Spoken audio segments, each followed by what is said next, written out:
One airline thinks it has the secret ingredient, literally, to making food taste good up in the air. And our middle seat columnist, Scott McCartney, he has sussed out the details on what exactly he is. He joins us right now.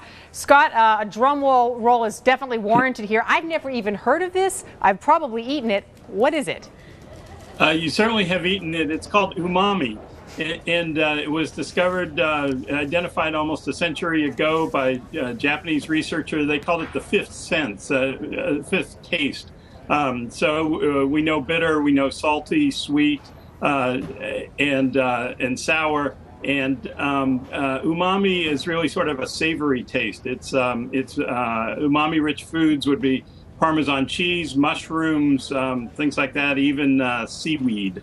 So how does this solve the particular problem of why airline food tastes just so terrible? Yeah. Well, it's interesting. You mix umami into other foods, and it does increase the taste. It's sometimes considered sort of a salt substitute.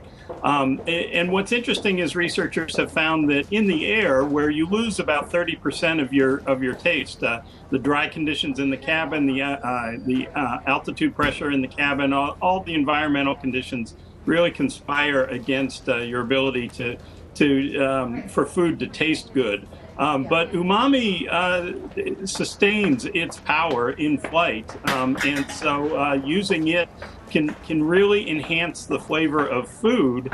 And so what British Airways has done is concoct recipes that are rich in umami in hopes of giving the food more flavor up in the air. Now, you mentioned British Airways. Obviously, all airlines or many airlines probably serve some foods with this in it, but British Airways really putting an emphasis on it. Are customers saying that they're seeing any kind of payback? I mean, from that, do they think the food tastes better is what I mean?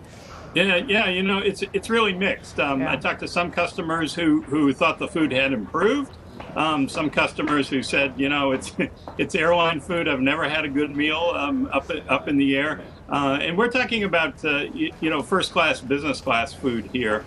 Overall, Skytrax does regular surveys of passenger satisfaction on airlines. Skytrax says there's really been no shift in British Airways scores lately.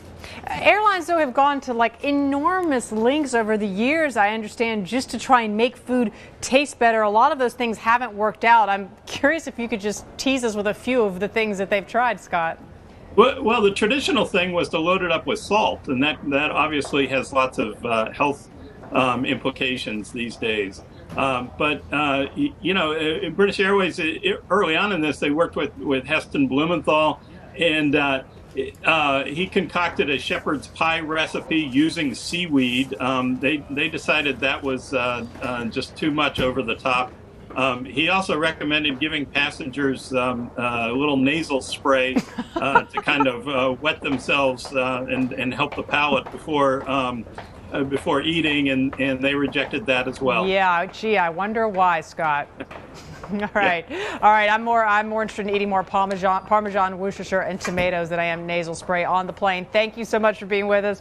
More in the personal journal section tomorrow in Scott's mid-seat columnist. We've got more lunch break in 30 seconds.